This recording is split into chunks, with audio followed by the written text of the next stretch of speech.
Hello friends, মেয়েকে আজকে জিজ্ঞাসা করলাম, কি রে বাবাই আজকে টিফিনে কি নিয়ে যাবি?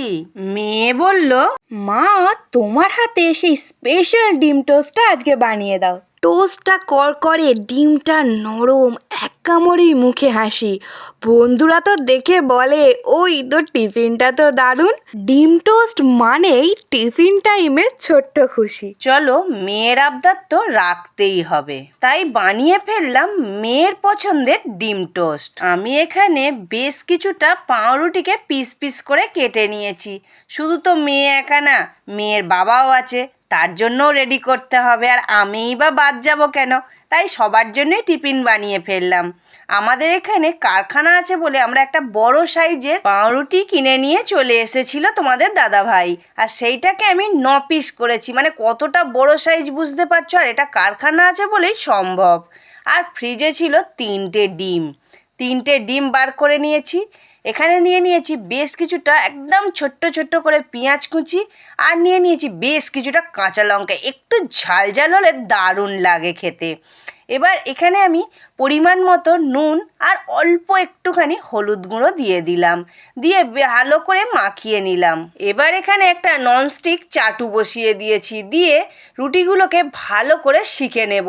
এমনি নর্মাল চাটু হলে পুড়ে যায়, ননস্টিক চাটুতে দিলে খুব সুন্দরভাবে সেকাটা হয়। এইভাবে অল্প করে সেঁকে নিয়ে টোস্টটা বানালে কিন্তু দারুণ হয় খেতে। রুটিগুলো ভালো করে সেকা হয়ে গেছে, এখানে একটা চাটু বসিয়ে দিয়েছি, দিয়ে বেশ কিছুটা পরিমাণে সাদা তেল দিয়ে দিলাম। একটা ডিম ফাটিয়ে নিলাম, নিয়ে বেশ কিছুটা পেঁয়াজ কুচি আর কাঁচা লঙ্কা কুচি, যেটা হলুদ নুন দিয়ে মাখিয়ে রেখেছিলাম, সেটাকে দিয়ে দিলাম। দিয়ে ভালো করে ডিমটাকে কিন্তু ফেটাতে হবে। লঙ্কা পেঁয়াজ ডিম একসাথে যেন সুন্দরভাবে একটা মাখো মাখো মতো ব্যাপার এসে যায়, তবেই কিন্তু ডিম টোস্টটা খুব সুন্দর হয় এবং বানাতেও খুব সুবিধা হয়। এবার তেলটা যেই গরম হয়ে গেল, খুন্তির সাহায্যে আস্তে আস্তে করে তেলটা পুরো চাটুর মধ্যে লাগিয়ে নেব, কেন ডিম টোস্টটা হবে একদম বিগ সাইজ।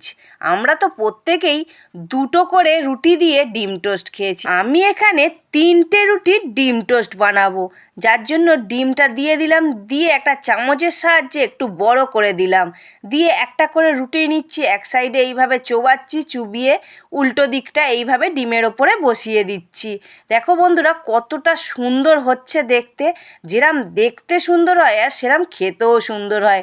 মেয়ের বন্ধুরা তো মাথা খারাপ করে দেয়, আন্টিকে বলবি এরম সুন্দর ডিম টোস্টটা বানিয়ে দিতে টিফিনে, আর কিছুই লাগবে না।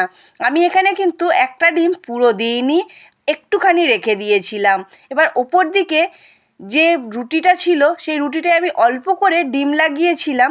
এবার তার উপর দিয়ে যে বাটিতে ডিমটা রেখেছিলাম, সেই ডিমটা অল্প অল্প করে দিয়ে দিলাম এই পাউরুটির মধ্যে, দিয়ে এবার আস্তে করে উল্টে দিতে হবে। এইভাবে একটা হাত দিয়ে ধরতে হবে আর খুন্তির সাহায্যে আস্তে করে উল্টে দিলাম।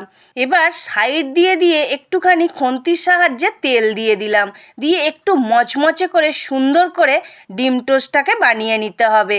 বন্ধুরা আমার এখানে কত সুন্দরভাবে ডিম টোস্টটা বানানো হয়ে গেছে দেখুন, যেরকম মচমচে হয় আর ডিমও থাকে সেরকম নরম, আর খেতেও লাগে একদম অপূর্ব।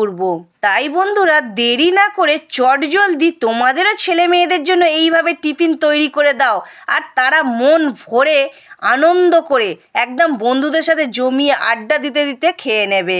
দেখবেন টিফিন বক্স পুরো ফাঁকা। কি গো মা, ডিম টোস্টটা তৈরি হয়ে গেছে? তাহলে চট জলদি সস দিয়ে টিফিন বক্সে ডিম টোস্টটা ভরে দাও। আহা, কি দেখতে লাগছে, মনে হচ্ছে এখনই পেটে পুরে নি। এই এখন না বন্ধুরা, এরকম ডিম টোস্ট বানালে তোমাদের ছেলে মেয়েরাও খুশিতে এরকমই বলবে। তাই চট জলদি বানিয়ে ফেলো এই ধরনের ডিম টোস্ট। রেসিপিটা ভালো লাগলে অবশ্যই সাবস্ক্রাইব করুন স্বাদের খোঁজে উইথ বান্টির চ্যানেলটিকে।